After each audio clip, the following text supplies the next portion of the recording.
Hello, and welcome back to the Very Real Estate Effect podcast, a show dedicated to real estate investing right here in Quebec. Hey, Dino, how are you doing? Hey Axel, I'm doing good. How about you guys? We're doing good as well. I mean, it's bloody cold here, but we're doing okay. And I'm really excited to be talking to you today. We don't have a guest; it's just the two of us for a really good conversation. And before we jump into it, I just want to remind everyone, as usual, please, if you want to keep supporting us, subscribe, leave a comment, share it with a friend, and also go visit our website www.realestateeffect.ca. And just as an advice, we are going to be organizing events. We also send deals whenever we have some. So sign up for the newsletter. You'll be the first ones to know. There you go.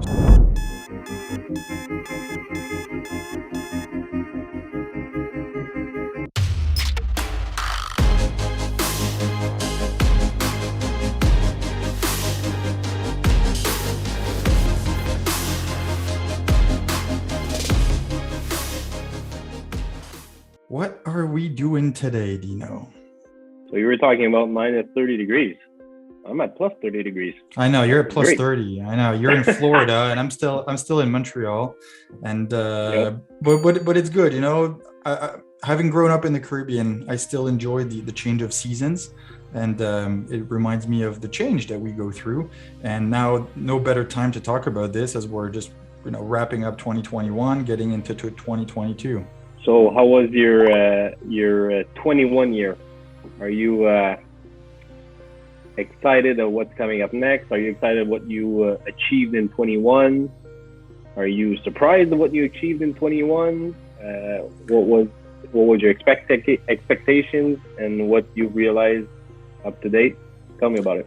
Yeah, that's a good question. I mean, it's an interesting exercise looking back at a 1 year period because there's so much that happens to it, and hence why it's important sometimes even to take notes. And I have to admit, I'm actually really happy with my 2021 year. There's a number of things that have happened, and I'll dive into it in a little bit more details, but I realized how much I actually learned and how much I worked on deals, some of them that really worked out and some of them that really didn't work out so far, and how much of a learning experience that was. And so I know sometimes it's easy to just say, oh, well, it was a failure and I put like 3 months of work into this project and it didn't work. And I used to see it this way. And now I really remind myself of like, oh my God, I got the most amazing 3 months learning experience. And yeah, this project didn't finalize, but now I'm able to do a similar one just because I went through the process. So it's once again, it's a good learning experience, and we both know like there's nothing more important than investing in yourself, because that's what grows your knowledge and your ability to do different types of deals in different markets and different asset classes with different partners and so on. So in the end, we all have to be Swiss Army knives, and I just added a new tool to my tool belt. Well, just the experience you went through, you said it. You said the word failure, and it was a learning experience. But the growth you got by going through that and doing it yourself, I mean, that's priceless. So yeah. So tell me, is there some goals that you put yourself in 21 and you did not achieve, but some goals you never thought of, and boom, it happened in 21? Doesn't that happen all the time? Did that happen to you? Yeah, it did. And the thing is, and I'll be talking about, the real estate effect and the real estate projects and stuff like that. Like at the beginning of the year, I had set myself a goal in terms of acquisition. It was rather high, and I didn't fully achieve it, but I'm still very happy with all the deals I've made. And also, and like, how the metrics we use is sometimes tricky. Like I know a lot of people count like, oh, this year I want to acquire 50 doors. Well, I used to kind of see it this way, and now I don't really care about the number of doors. I find it doesn't really mean much. It's really by price, by asset cap. And so now I don't really say, oh, I want to buy 50 doors. I want to buy $5 million worth. So that's one thing, and it's also about like how much cash flow does those assets generate, right? Short-term rental chalet might cost you $500,000 and it might generate you 5K a month. And that is not comparable to a 1-bedroom apartment somewhere in Montreal that you rent long term. So it's one door. One door does not equal one door. And I just want to remind that to everyone. When you set your goals, make sure to use metrics that actually make sense, at least for yourself. And maybe counting as doors for you makes sense. I find for me, it doesn't really. So that would be one thing. But something that, looking back at 2021, that I have to say that I'm actually really happy with the result and proud of is, and you're a part of it, is the community we built over time. And I had not expected how the podcast would work out. Going back now like a year and a half ago when I started the podcast, it's just because I felt like I met so many people, so many real estate investors or real estate professionals that had a good story to share, that had something interesting that we could all learn from. And I was like, oh, I wish we could just create a platform to distribute that story. And then the feedback has been really good. This week again, I actually received some calls and some emails. People are just telling me like, hey, I listened to the podcast. It's great. Keep going and stuff like that. Thank you so much. You have no idea how much warmth and pleasure that actually gives me. So one thing that I hadn't expected, to go back to your question, that actually turned out really well is the podcast and everything that's been coming out of it.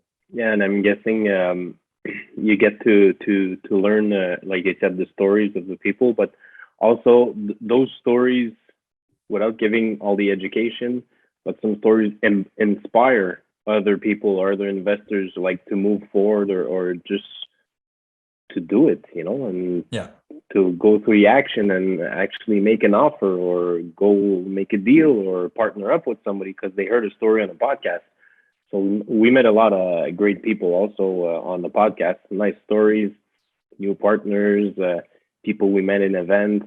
They all had a story to tell, and we shared it with the world, and people love it. So I agree, it was awesome. Yeah, even just the relationship that we've developed in a way has been really good, and we've organized some events. And in all cases, whether it was the whiskey, whether it was the meetup, like, at the end you're surrounded by 50, 60 people, and you're like, wow, these people actually came because they cared, they saw the value in being a part of this, and that's extremely satisfying. Yeah, all great people, great investors, great stories. And again, real estate is always about networking, and you want to move your business forward. Well, you have to meet people, and that's what we did. We met a lot of great people, and we moved forward with people. And I'm sure we would have to check that out, but we would have to ask people, how many of you guys actually made a deal together, met a new investor, a new lender, to help you in your business. And I'm sure we probably would be able to make 4 episodes of just success stories like that, in our events. So of connections that were made at one of those events, and then to kind of see like the progression of what is it that they're doing, how do they start, and so on. And I'm always a long-term guy, and I'm like, man, imagine like 5 years from now, if we could track like all the people that have had the opportunity to connect at one of those events and everything that came out of it, and the wealth they've created and stuff like that. I find it absolutely exciting. Yep. Networking events for me were a big plus in 2021 also. Well, we've I think it was with Oliver or something where we said like, oh, I mean, Dino, he's the event networking, junkie. It feels like every second day you're at like some event stuff. But we all know how important it is. Yeah. Honestly, for me, that's the thing to succeed in any business. I mean, whatever business you are, there's always networking events in whatever niche you are. Like if you have e-commerce or whatever, there's going to be events for that. But for networking in general to grow as a business owner, I think that's the way. You never know where you can meet your next business partner, your new business you want to open, your new lender for your new project. Unbelievable the ROI I got on networking and social media. So for me, I totally believe in it. So that's why, like you said, I'm a networking junkie. I like that. Networking junkie. Networking Yeah. junkie. I know it could have a bad connotation, but we all know in your case it's extremely high and positive. So no worries. And I, going back to networking in 2021, it was early in 2021. I was reading a really, really good article by a guy who's like a networking specialist. And I was like, what does that mean anyways? Like, does that mean he drinks a lot of the events? Like, whatever. And I bet he actually doesn't. And he made such a good point. And basically what he was saying is like, first of all, when you go to an event, it's about building value for others first. It's always like, how can I help you? What can I do for you? And by trying to give first, usually in terms of reciprocity, good things will come back to you too. And he was also mentioning, and this is where like it opened my eyes to something. He said, sometimes we have the tendency to think like, oh, I should only go talking to the whales, like the big guys, like they're the ones that I look up to that are way further than me in the, I was going to say development spiral, whatever development we're talking about, whether it's real estate or personal growth or finance, whatever. Right. And he was saying like, actually, no, what's to do is like, if you could categorize, it'd be to take like, I think he was mentioning 6 people in each group, but let's say even we just take 3. We take 3 people that we feel are kind of at our level in terms of number of deals, growth, and stuff like that. And then we take 3 people that are like not as far. So we'll say lower in quotation mark. And we take 3 people that are higher. Okay. And again, like people think, no, I should only attach myself to people that are further. But the thing is that by getting close and building a relationship with people that are at your level or at the level lower, you will answer some of their questions and you will help them. They'll grow. And in some cases, they'll grow faster than you. So you might help someone at the beginning who's in quotation mark lower, and then he'll be at your level, and then he'll be higher, and then he'll be the one helping you. And so it's so many times overlooked, like, oh, don't waste your time with this person. Like he hasn't even done a deal yet. Yeah. But the day he's going to do a deal, he's going to do 5 a year, whereas you only do 3. So 2 years from now, he'll be twice as far as you are. And so the importance of actually helping everyone is I mean, anyways, when I realized that, it really opened my eyes. That person that you helped that was lower, like you said, he's going to remember you. Yeah. And one day you might need some help. And he's going to be there for you, or he's probably the one that's going to help you grow after. He's going to do deals with you or introduce you to your new partner, a new business. Or I totally agree. And I find that it's funny we're talking about this because last week I made a TikTok on the subject. I feel that the real estate professionals are so great with an open heart and always willing to help. Whatever situation you are, whatever help you need, arms open, and they're there to help, greet. And I think it's a great community, and I totally agree 100%. What you just said was spot on. Yeah, and then it's just about surrounding ourselves with like-minded individuals. Like I'm just going to pick an example, and that's someone that we know. I told him this week, like I am so proud of Bava. You know him as well. He's been to many of our events, and I remember a year and a half or 2 years ago talking to him at the beginning. He was looking to buy his first duplex. I think he's done like bro. Then he closed like a 40-door deal. Exactly. Like well, he didn't close, but he has it under contract. He's done like 8 or 10 transactions since the beginning, like a year and a half ago. And then this week he put a 40-unit portfolio under contract. And I called him up right away. I'm like, man, like this is amazing. And I couldn't be more proud of him. And every time he tells me, I know, Axel, like you helped me so much in that process. And that just makes me happy because I know that I was able to contribute a little bit. And again, like 5 or 10 years from now, if we could be on a beach with a pina colada and be like, remember back in 2021 when we thought like we were cool buying duplexes and triplexes? Look at this. Bava owns the island. We're having a pina colada. Yeah, exactly. and maybe we'll be on his yacht. Who knows? There you go. Yeah. And so it just goes back to like, building the community and helping people around. And, I'm a big proponent of do good things and good things will happen to you. I'm not particularly religious, but I so believe in karma. And anyways, that's just my 2 cents on it. And that's one of my objectives for 2022. In fact, is that I absolutely want to continue. My mandate is mission is more and more clear. Like, yes, I want to build generational wealth, so I have something to pass on to my kids, so we can have the lifestyle that we went with my wife. And it's also I want to help as many people in that journey, whether it's just to buy a triplex or whether it's to buy 2 properties a year. Like anything that I can contribute to is part of my mission. Another great example is Simon. Yeah, big time. What is duplex flip? Yep. That's pretty cool. It's very cool. I'm so proud of him, Simon. I mean, the guy has so much potential, and I've joked in the past, like if I could buy his stock, I would load up, because I know that 10 years from now he's going to be way past all of us. Well, you see all these small success stories, which are pretty big, but some are small, big, whatever, but they're still success stories. And all this is all part of the community that we see every week, every month at our meetups, or that with our podcast, or when we do these events. So it's part of the community, and we're part of, and it's pretty cool to see everybody grow at a different level. Yeah. And you see them when they're babies, and after they become like huge. Yeah. Fantastic. I love it. And remember also Rohu?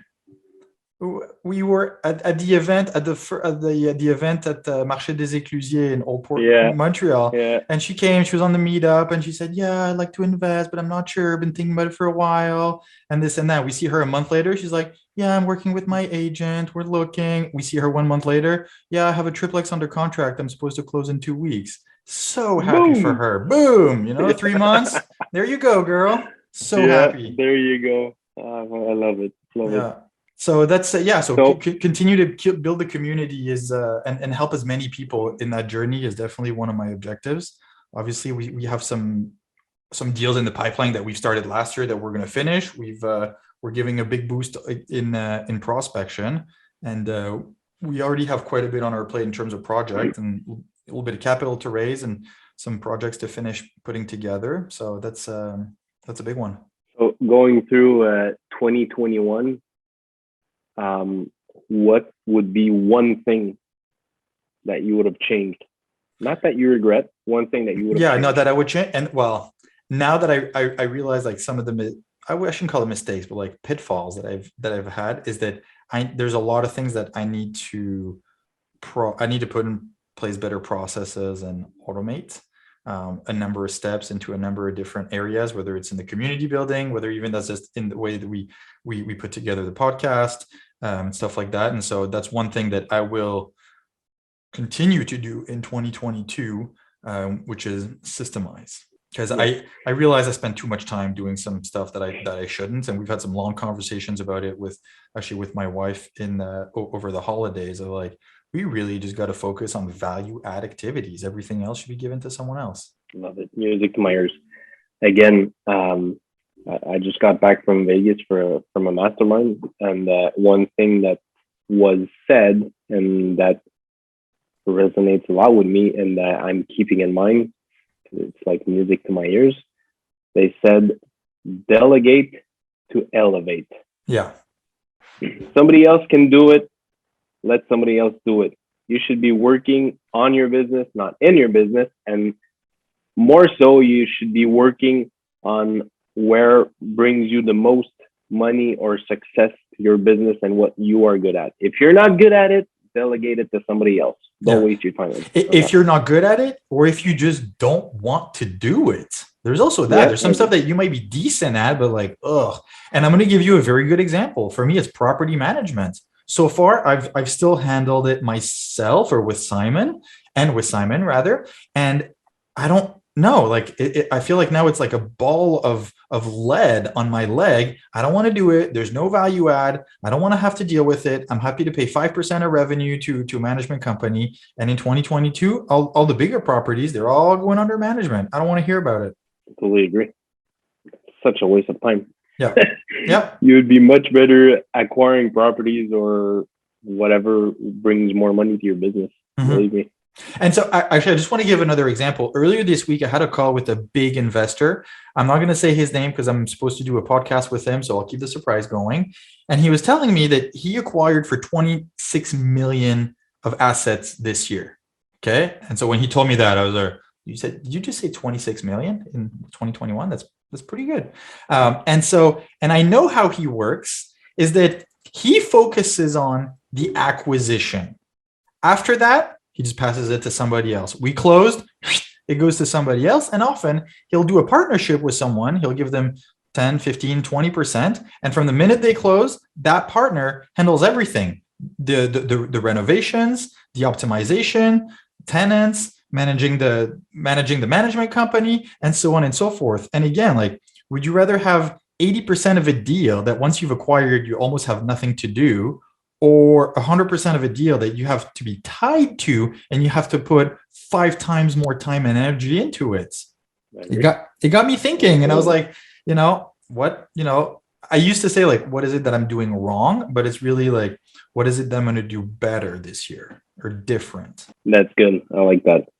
Because what I'm doing wrong, you're probably doing wrong. We're always learning, man. Yeah. I mean, 10 years down the road, you're going to be a much different person, better person, better investor, better everything.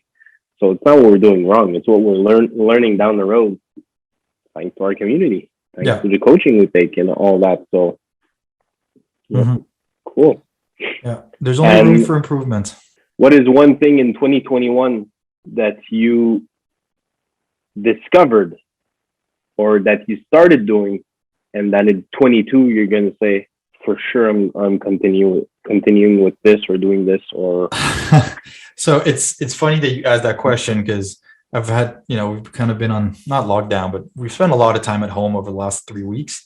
And that's one thing that I really want to get better at is my routine, especially my morning routine. We have 2 young kids, 2 and 4 years old. It's as all the parents know, it's a challenge. And if you don't carve out the time for yourself, you don't have any, because you're focused on them. And so we were saying with my wife, like, hey, we need to go to bed. We want to go to bed earlier so we can wake up much earlier, like earlier than them. So we can actually have like even an hour and a half before they even get up, because that allows us to work out, to read a little bit, to summarize the day, to put priorities, even to do a few emails, to read. I want to take the time again in the morning to read 20 minutes and be inspired, And at some point I started doing it, and then I kind of went back into my old ways. And that's something that I really, really want to work on this year. And it's also like a fairly, I don't want to say a big adjustment. It's just that, if you used to wake up at 7, to start waking up at 5:30 every day and be happy with it is obviously a choice. And there's a number of things that need to be adjusted to allow that to happen. Routine is very, very, very important. Mm-hmm. For me, and anyhow, it's very important. I've had a routine for a long time now. Actually, I've pretty much been the routine type of person. But you get up very early. Yeah, I get up very early. Since I started my business, I started getting up at 5 o'clock every morning. And like I have my same routine every day for the past few years. Get up, get my coffee, do my reading for half an hour, do my stretching. And after I get my morning call at 6 until 7, after 7 till 8 with my wife and kids. And after I just start my day. Mm-hmm. So because I get up early, it gives me my alone time and the time I need for myself to do whatever I want to accomplish.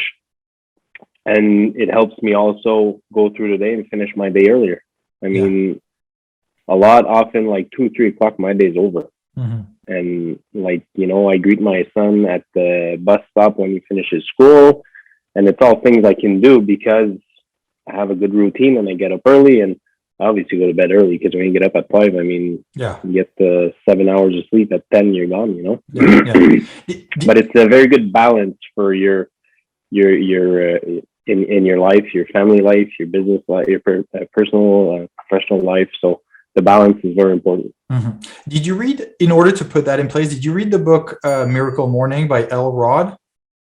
I did. You did? Okay. Because I know there's another version that he did on morning routine, I think, for millionaires, or morning routine for real estate investors, something like that. And that's on my list to read for this year.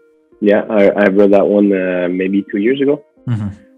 But I already had my routine then, but it just helped me install it even more. And even now, again, with the community I'm part of with Ryan Pineda, he just got out with a new website. It's called the Wealthy Way. And that's what he talks about. It's the balance. And we're talking about goal setting, and the balance in your life. So if you go on a website, you can all put those goals, your personal goals, what you want to achieve, what you want to do, and every day you just go back and you check the boxes. Yeah. And at one point it becomes it's a routine. So it's something it does on its own. You get up at 5, you do your reading, you whatever you do every day. It's easy after. Yeah. And they say it takes about like 60 days to actually acquire a new habit. So when you really think about it, if you're able to push yourself and do it for 2 months, after that it almost becomes automatic, and then you actually want it. It's not a chore anymore. Yep. And it's going to help you guys so much. If the audience, guys, if you do not have a routine, make one for yourself. And never mind what other people say. What is your routine? What do you want to do? How are you feeling? What you want to do? Exercise 30 minutes a day? Well, do it. Not because they say do it an hour that you have to put an hour. You want to do 30 minutes? Do 30 minutes. That's it. Now, you want to read? They say an hour. No, you want to read 15 minutes? Well, you know what? 15 minutes a day at the end of the year. I mean, that's a lot of reading. So do it your way, your balance, your routine, your comfort. Absolutely. Wow. I'm glad we had this conversation. It confirms a lot of things, and I hope it will inspire other people that are listening and put it in place. It's the beginning of the year. Now is the best time to do it. And a lot of people set goals, but really we should be setting new habits at the start of the year or start of the period. So hopefully that can be an inspiration for those listening.